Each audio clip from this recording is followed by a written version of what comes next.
Aujourd'hui, j'ai le grand plaisir d'accueillir une pionnière dans le domaine de la physique nucléaire. Elle fait notre fierté à tous au Maroc et en Afrique et c'est une véritable source d'inspiration. Professeur Raja Cherkaoui, de nationalité marocaine, a tracé un chemin remarquable tant dans le domaine de la recherche scientifique que dans celui de l'éducation. Professeur Cherkaoui, bonjour et bienvenue Bonjour. sur Leaders on Purpose Podcast. Merci pour l'invitation. Merci beaucoup pour votre présence parmi nous aujourd'hui. Je suis très heureuse de passer ce moment avec vous et de pouvoir partager cela avec notre audience. Comment, malgré un métier extrêmement prenant, beaucoup de voyages, beaucoup de déplacements, beaucoup de réunions, vous avez réussi à allier les différentes casquettes? Quels ont été vos principes directeurs pour allier la vie privée et la vie professionnelle? Alors, comme j'avais beaucoup de travail, comme une maman, j'avais toujours peur que mes enfants manquent de quelque chose. Et donc, je m'organisais. C'était une organisation obligée. Je m'organisais, mon mari était à la banque, donc très pris. Ouais. Et moi, je devais m'organiser. Je prenais les enfants, je les mettais à l'école. Ils ont commencé la garderie très jeunes. Et quand je m'arrangeais pour que ça soit toute la journée, je les prenais le soir et j'étais présente. Mon ordinateur, mes feuilles, j'étais à côté d'eux. C'est la présence, le calme, l'enfant est en sécurité. C'est ça qu'il faut pour un enfant, pas plus. Donc j'étais là. Donc la présence, l'autonomisation aussi Oui. des enfants, parce que Oui. finalement, ce que j'entends de ce que vous me dites, c'est que vous étiez présente, mais pas forcément, c'est-à-dire vous faisiez votre travail pendant que eux faisaient le leur. Il faut les laisser Voilà. autonomes. C'est ça. Un enfant, moi j'ai vu des mamans qui m'ont dit je rentre, je vais faire les devoirs. Quels devoirs? Les devoirs des enfants. Je dis mais c'est leur devoir que tu vas. Et mon mari me disait ouais, son enfant est premier. Moi je veux qu'il soit avec les 10 premiers, je m'en fous. Même s'il est 10e, je m'en fous. Ouais. L'important, l'enfant est épanoui. Et Ouais. donc j'étais là, toujours à côté d'eux, et je disais si vous comprenez pas, vous venez. Et je leur ai appris que pendant les cours à l'école, ils devaient être attentifs et essayer d'apprendre pendant l'école. Et je Donc me suis c'est-à-dire rendu vous avez compte, créé le sans- cadre nécessaire pour qu'elles puissent voilà, c'est s'en tout ce sortir en qu'il faut. classe. Alors pour les voyages, Mhm. alors il y avait mon mari, Oui, mais il y avait la grande famille. c'est Il y ça. avait ma mère, mon père, mes sœurs, mes frères. L'importance de l'entourage. Voilà. Par exemple, pour les enfants, c'était mes sœurs qui emmenaient au pédiatre. D'accord. Ou ma belle-sœur, la femme de mon frère. Ouais. Et c'est pour ça, cette notion de famille au Maroc est exceptionnelle. Il ne faut Absolument. pas la perdre. Il y a cette citation qui dit il faut un village pour éduquer un enfant. Donc c'est vraiment la notion de chacun son rôle, la communauté, comme vous avez dit, extrêmement importante pour pouvoir aussi libérer du temps pour faire autre chose et être serein et rassuré sur la sécurité et le bien-être de ses Exactement. enfants. Alors vous avez souvent parlé de votre époux, de votre mari. On dit souvent que derrière tout grand homme, il y a une femme. Je pense sincèrement qu'on devrait dire que derrière toute grande dame ou tout grand homme, il y a un partenaire, un ou une partenaire de vie. Parlez-nous du rôle du conjoint et quels conseils vous pourriez donner aux jeunes qui nous écoutent aujourd'hui par rapport au choix de ce partenaire ou cette partenaire de vie? Alors, nous, on s'est connus à Grenoble et on était étudiants. Donc, c'est vraiment, disons, un mariage d'amour. Et c'était difficile. Je suis de Salé, il est de Rabat. Un clin d'œil au Rbati ou Mon Slaoui. père, quand ils sont venus demander, mon père a dit mais je comprends pas, on a des hommes à Salé, pourquoi aller chercher un à Rabat? Vous voyez comment la mentalité a changé. Quand on est rentré, j'ai dit à mon mari, il voulait changer de travail. Je lui ai dit mais si tu te sens pas bien dans ce travail, change. Il me dit oui, mais si on m'envoie loin. Je lui ai dit je te suis partout. Mais lui, il a compris qu'il devait faire la même chose. Donc automatiquement.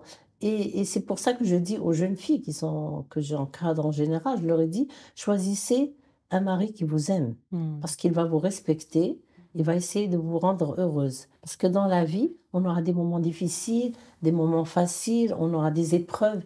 Et on le sent quand il y a des problèmes. Et je pense que réellement, même en revenant à ce sujet de carrière professionnelle, j'avais lu ça une fois dans le livre de Sheryl Sandberg de Facebook à l'époque. Elle disait en fait, la plus grande décision professionnelle, c'est le choix de son conjoint. Parce qu'elle détermine comment les choses évoluent par la suite. Soit vous êtes porté et soutenu, soit au contraire, vous devez ramer à contresens et à contre-courant et essayer de pousser votre carrière tout en maintenant votre vie de famille. Alors, un autre sujet que je voulais aborder avec vous, professeur Cherkaoui, je reviens de la semaine de la science à l'UM6P, c'était 5 jours dédiés à la célébration de la science, la recherche scientifique plus précisément. Et j'étais vraiment impressionnée par la contribution de nos jeunes dans le milieu scientifique, que ce soit au Maroc, à l'international. Il y avait notamment une séquence sur 8 jeunes chercheurs marocains qui excellent dans les laboratoires internationaux en intelligence artificielle. Quel est votre point de vue sur la place du Maroc et du continent africain dans l'échiquier scientifique international et comment encourager nos jeunes à aller vers ces sujets qui, de prime abord, paraissent inaccessibles, trop compliqués, pas à la portée de tous? J'ai toujours eu une règle. D'abord, je disais toujours qu'on a le même cerveau. Mmh. Et quand je regarde les pays, l'Europe, États-Unis, Japon, Chine, ils touchent à tout, toute la recherche. Ils vont du fondamental à la recherche simple appliquée. Ils ne laissent rien de côté. Mmh. Donc nous aussi, on doit faire la même chose. On n'a pas les moyens, mais on a la coopération signée avec plusieurs pays. Il faut discuter égal à égal. Il faut pas, quand je suis dans une collaboration, on me dit il faut ça, je dis moi aussi il faut ça. Il faut être égal à égal. Et dès qu'il y a ça, il y a un respect. Une richesse qu'on a, qui est la jeunesse. Mmh. Je parle pas seulement du Maroc, je parle de l'Afrique. Mmh. On est un continent jeune, un continent riche. Mmh. Et donc, qu'est-ce qu'il faut? Il faut préparer les ressources humaines, préparer nos jeunes. Alors, il y a les moyens dans le monde, on peut les avoir, Mmh. mais il faut savoir les utiliser. Si on amène des moyens n'importe comment, ça ne sert à rien. Absolument. Et je le sens quand je discute avec des gens, que plus il y a d'obstacles, plus il y a de challenges, défis, plus on apprend. Mmh. On s'élève. Absolument. Vraiment, on s'élève sans s'en rendre compte. Absolument. Et quand on arrête de grandir, on commence à mourir. C'est une Oui, citation. on revient en arrière. Et on revient en arrière. Et ça aussi, chaque fois que j'ai une reconnaissance, un prix, chaque fois je me dis, bon, ça y est, maintenant, repos, mon mari, on va voyager, Mais non, chasse le naturel, il revient au galop. Il revient au galop. Je pense qu'il n'y a rien de plus satisfaisant aussi que d'utiliser les difficultés de la vie pour pouvoir rendre aux autres et contribuer à la communauté et faire quelque chose de ces difficultés-là qui nous dépassent. Exactement. Moi, je pense que c'est dans la vie, alors chaque fois qu'on donne, on reçoit. Les gens croient que, alors elle donne, pourquoi? D'abord, souvent, pourquoi elle fait ça? Qu'est-ce qu'elle veut? Je veux rien. Mais avec le recul, je me suis rendu compte, j'ai fait ça bénévolement, mais qu'est-ce que j'ai appris? C'est ça. Ouais, ça J'ai apporte appris énormément de choses.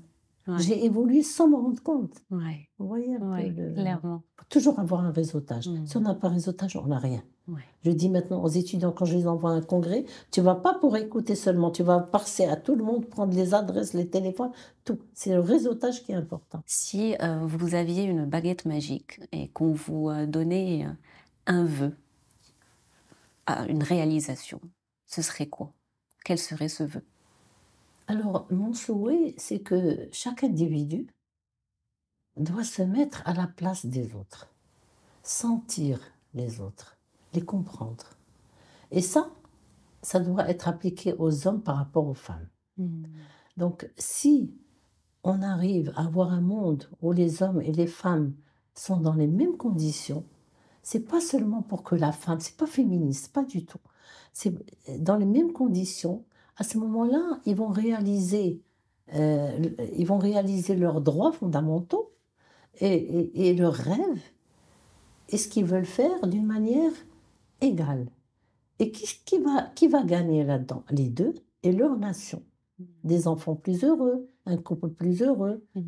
C'est la même chose. Et donc, si ces femmes, et on le voit, hein, chaque fois, maintenant au Maroc, les femmes excellent, il n'y a rien à dire. Hein. Moi, je suis épatée. Allez-y, foncez et se battre comme un homme. Il ne faut pas dire je suis une femme, l'homme m'a fait. Jamais un homme n'a vraiment bloqué une femme, à part quand il y a un truc, des situations particulières. Mais elle doit se battre comme eux, ils se battent entre eux. Absolument, absolument. Bah, sur ces paroles, je tiens vraiment à vous remercier infiniment Merci. d'avoir partagé avec nous. Merci de m'avoir invitée. Quel plaisir. C'était un honneur de vous avoir. Merci encore. Merci.